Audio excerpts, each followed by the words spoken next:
ಬನ್ನಿ ಬಾಸ್, ಇವತ್ತು ನಾವು ಕೊಪ್ಪಳ ಜಿಲ್ಲೆಯ ಬಗ್ಗೆ ಸಂಪೂರ್ಣ ಮಾಹಿತಿ ತಿಳ್ಕೊಂಡು ಬರೋಣ.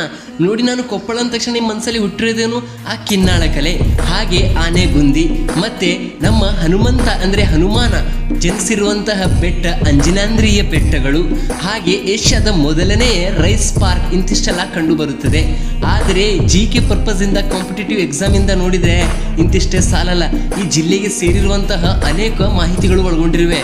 ಅದನ್ನು ಎಲ್ಲ ನೀವು ತಿಳ್ಕೋಬೇಕು. ಯಾಕಂತಂದರೆ ಇಲ್ಲಿಂದ 1ರಿಂದ 2 ಕ್ವೆಶ್ಚನ್ ಕ್ಲಿಕ್ ಆಗುವಂತಹ ಅಷ್ಟೊಂದು ವಿಶೇಷತೆಯನ್ನು ಹೊಂದಿರುವಂತಹ ಜಿಲ್ಲೆಯಾಗಿದೆ. ಅದಕ್ಕೋಸ್ಕರ ವಿಡಿಯೋವನ್ನು ಕೊನೆಯವರೆಗೆ ವೀಕ್ಷಿಸಿ ಮತ್ತು ನಿಮ್ಮ ಅನುಭವವನ್ನು ಕಮೆಂಟಲ್ಲಿ ಹೇಳಿ ಅಂತೆ. ಬನ್ನಿ ವಿಡಿಯೋ ಶುರು ಮಾಡೋಣಂತೆ. ನೋಡಿ ಬಾಸ್, ಕೊಪ್ಪಳ ಜಿಲ್ಲೆಯು ಮುಂಚೆ ರಾಯಚೂರಲ್ಲೇ ಇತ್ತು. ಅದನ್ನು 1997ರಲ್ಲಿ ವಿಭಜಿಸಿ ಕೊಪ್ಪಳ ಜಿಲ್ಲೆಯಾಗಿ ರೂಪಿಸಲಾಯಿತು. ಇದು ಇದರ ವಿಶೇಷತೆಯಾಗಿದೆ.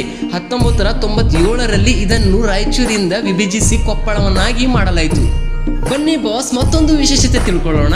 ನೋಡಿ, ಕೊಪ್ಪಳ ಜಿಲ್ಲೆಯ ಕಾರಟಗಿ ತಾಲೂಕಿನ ನವಲಿ ಬಳಿ ಏಷ್ಯಾದ ಮೊದಲನೇ ರೈಸ್ ಟೆಕ್ನಾಲಜಿ ಪಾರ್ಕ್ ಅನ್ನು ಸ್ಥಾಪಿಸಲಾಗಿದೆ.